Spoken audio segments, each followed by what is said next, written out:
नमस्कार दोस्तों, मैं नगीना शर्मा बोकारो से बोकारो गार्डन में आप सभी का तहे दिल से स्वागत करती हूँ। दोस्तों, ये जो प्लांट आपके सामने मैंने रखे हुए हैं, इसे मैं बाहर गई थी, वहाँ से ख़रीद के लाई थी और इसके नाम भी पूछ लिए थे, लेकिन मेरी तबीयत ख़राब हो गई और मेरे दिमाग से इसका नाम निकल गया था। तो सबसे पहले मुझे लगता है कि जिन्होंने इसका नाम बताया है उनको धन्यवाद देना मेरा फ़र्ज बनता है। दोस्तों, शाफिक साहब ने जो पाकिस्तान से हैं, उन्होंने मुझे इसका नाम बताया है। इसको जैट्रूफा कहते हैं, हिंदी में रतन ज्योति कहते हैं और गुजराती में इसको जेपल कहते हैं। तो मैं उनको तहे दिल से मैं उनका शुक्रिया अदा करती हूँ, क्योंकि अगर इसका नाम पता नहीं था तो आप देख रहे होंगे इसकी स्थिति कैसी है। मैं इस पर आपको वीडियो शेयर नहीं कर पा रही थी। तो इस तरह से आप देख लें कि इस प्लांट की रूट यहाँ है, एक किस तरह से इसके रूट डेवलप किए हुए हैं। ये नर्सरी वाले ज़मीन के अंदर प्लांट को रखते हैं, पॉलीथीन से इसके रूट्स निकल के बाहर आ जाते हैं और हम जब उसको लेकर आते हैं घर में, अगर तुरंत इसको रिपोर्ट नहीं करते हैं तो प्लांट के मरने का भी खतरा बना रहता है। तो सबसे पहले मैं इसका पॉलीथीन रिमूव करती हूँ, फिर इसके बारे में हम लोग बातें करेंगे। अब इसके बारे में बातें करनी है तो सबसे पहले इसकी सॉइल की बात करते हैं। तो सॉइल इसको अच्छी ड्रेनेज वाली चाहिए। सैंडी सॉइल इसे बहुत पसंद है, इसलिए आप अपने सॉइल में सैंड की मात्रा बढ़ा के रख सकते हैं। साथ ही अगर इसको सूरज की रोशनी की बात करें तो इसे डायरेक्ट सन भी पसंद है और पार्शियल सन में भी आप इसको रख सकते हैं। साथ ही आप इसको सॉइल में भी लगा सकते हो।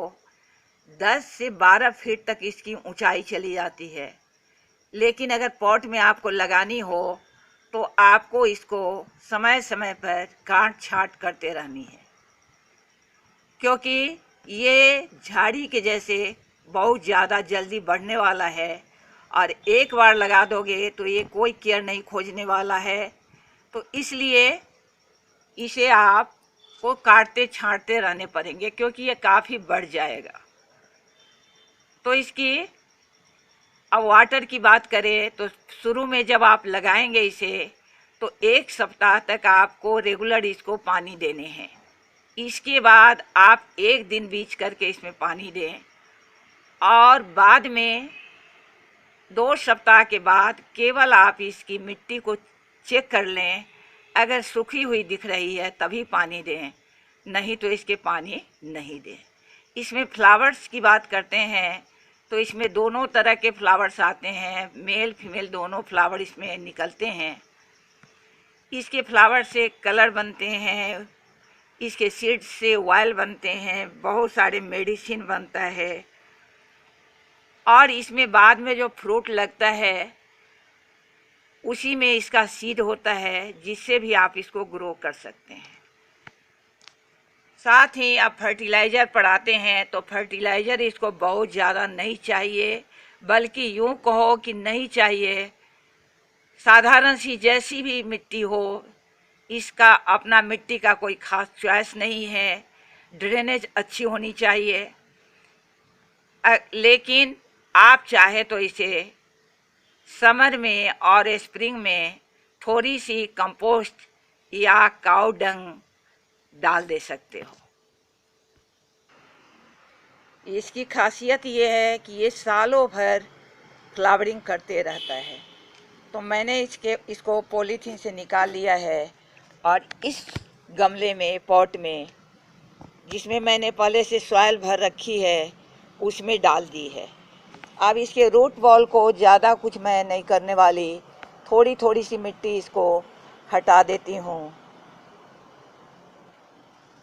और इसके बाद इसको इसमें लगा देनी। इसके रूट्स देखें आप किस तरह से डेवलप हैं। तो अब इसको इसमें लगाने के लिए सॉइल भर देते हैं। सॉइल में इसकी अपनी कोई ख़ास चॉइस नहीं है, इसलिए घबराने की बात नहीं है। आप जैसा भी सॉइल इसको दोगे ये उसी में अच्छे से ग्रो कर लेगा। लेकिन आपको इसकी काट छाँट करते रहनी है।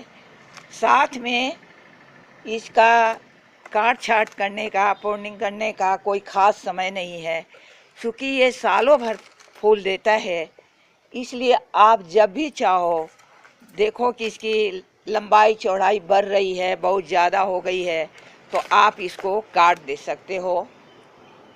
इसमें आपको कोई समय का ध्यान नहीं रखना है कि कब करनी है कब नहीं करनी है, ऐसा कुछ भी नहीं।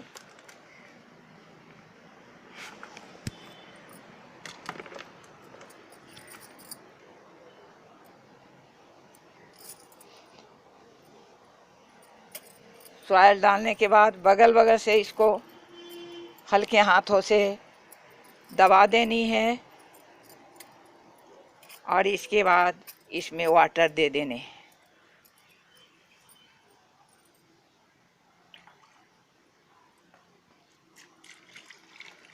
और शुरू में 1 सप्ताह तक आपको इसमें डेली आपको पानी देने हैं। तो दोस्तों, इसी के साथ आज मैं आप लोगों से विदा ले रही हूँ। फिर अगले वीडियो में मिलूँगी। तब तक के लिए मेरे दोस्तों को नमस्कार, आदाब, सत श्री अकाल और मेरे बच्चों को मेरा बहुत बहुत प्यार।